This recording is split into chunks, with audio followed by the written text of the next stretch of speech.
Jadi kalau pengenceran kan sebenarnya prinsipnya sama semua. Kayak di pulveris, terus di semi-solid, sama di larutan itu sama prinsip perhitungannya. Hanya bedanya nanti pembawanya beda-beda sesuai dengan jenis sediaannya. Jadi di sini pembawanya nanti akan pelarutnya. Pelarutnya itu bisa apa? Bisa macam-macam pelarut itu. Tergantung yang ada di resep apa. Kalau gel kan berarti ada air. Berarti kalau dia bisa larut air, dia bisa pengenceran dengan menggunakan air. Kalau nanti di semester depan ada sediaan larutan, pelarut itu bisa macam-macam. Bisa minyak lemak, oleum, ada resep yang pakai arakidis, minyak kacang. Atau bisa juga pengenceran menggunakan etanol. Di obat luar suka ada etanolnya, terus ada zat yang diencerin bisa pakai etanol atau alkohol ya. Nah, jadi basisnya ini pelarut. Tergantung yang ada di resep itu apa. Kita beri contoh zat yang kemarin teman-teman itu kan 10 mg. Ya kan? Minimal hasil pengenceran di larutan itu 2 mili. Ini yang sedikit membedakan. Biasanya kalau di pulveris atau semi-solid itu 200 mg kan minimalnya. Kalau di sini itu 2 mili. Dan teman-teman harus ingat, mili itu temenannya sama gram. Kenapa saya bilang temenan? Maksudnya adalah kalau teman-teman dapat persen, ya persen B per V, itu kan artinya persen gram per 100 mili. Gitu kan? Jadi temenannya itu gram dengan mili. Setaranya gitu. Jadi di sini minimal HP 2 mili. Yang pertama dilakukan adalah cari perbandingan. Biasanya gimana? Biasanya 200 per yang diminta. Sekarang 2 mili. Karena minimal HP-nya adalah 2 mili. 2 mili per yang diminta.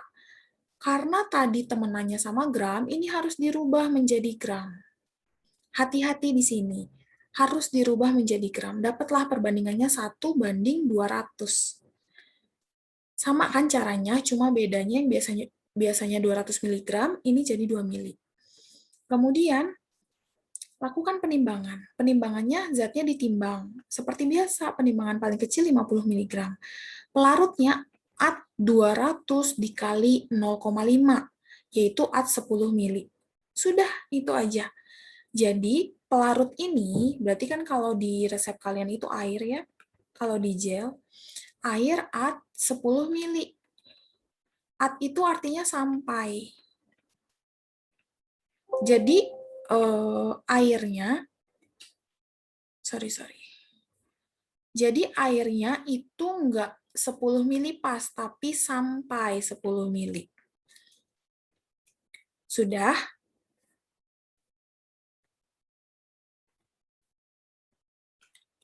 Ini sampai. Bukan 10 mili pas airnya, tapi sampai 10 mili. Sekarang gimana caranya bikin itu? Bikinnya adalah Erlenmeyer-nya ditandain dulu. Kita pakai Erlenmeyer yang bentuknya seperti ini. Harusnya di kimia dasar udah tahu ya. Terus nanti kita tandain 10 mili itu tuh berapa banyak. Cara nandainya dengan kalibrasi. Jadi teman-teman masukin air 10 mili, nanti ditandain 10 mili itu sampai mana. Gitu. Kenapa nggak pakai gelas ukur aja? Nggak boleh, karena gelas ukur itu cuma buat mengukur, bukan buat melarutkan. Melarutkan itu bisa pakai Erlenmeyer atau Becker. Nah, Erlenmeyer dan Becker itu kan nggak ada ukurannya. Kalaupun ada ukurannya, dia bukan alat kuantitatif, bahkan semi kuantitatif pun tidak. Jadi ukuran di situ hanya perkiraan, tidak boleh untuk dipakai untuk mengukur. Ingat, Erlenmeyer dan Becker itu tidak boleh digunakan untuk mengukur.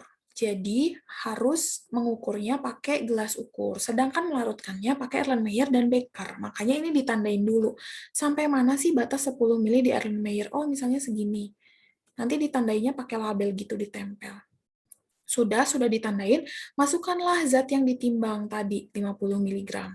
Masukin ke sini, tambahin pelarutnya, tambahin airnya sampai tanda ini, tanda yang tadi kita kasih, yang kita tandain. Udah, terus dikocok hingga larut. Baru ambil HP-nya. Gitu aja, gampang kan? Cuma tinggal ngencerin. Sekarang, hasil pengencerannya gimana? Hasil pengencerannya ada dua cara, sama kayak yang sebelum-sebelumnya aku bilang ada dua cara. Nah, ini terserah teman-teman. Teman-teman pahamnya yang mana? Paling gampang memang yang diminta kali perbandingan. Yang dimintanya dalam gram ya, karena nanti kita mau pakai mili. Dikali perbandingan. Hati-hati yang dimintanya dalam gram. Atau mau pakai perbandingan yang ada di resep. 10 mg per 50 yang kita timbang dikali 10 mili. 10 mili dari mana? Ini harusnya ditandain abu-abu ya. Dari sini hasil akhirnya. Jadi dia tuh ceritanya kalau misalnya kita punya zat aktifnya 50 mg, itu tuh 10 mili. Kalau kita dimintanya cuma 10 mg, ininya berapa gitu. Kan jadinya kali silang ya, jadinya cara yang kedua ini. Dapatlah HP-nya 2 mili. Nah, cara ngitung hasil pengencerannya juga sama kok, hanya beda prosedurnya aja dan perhitungannya. Perhitungannya ininya sampai gitu.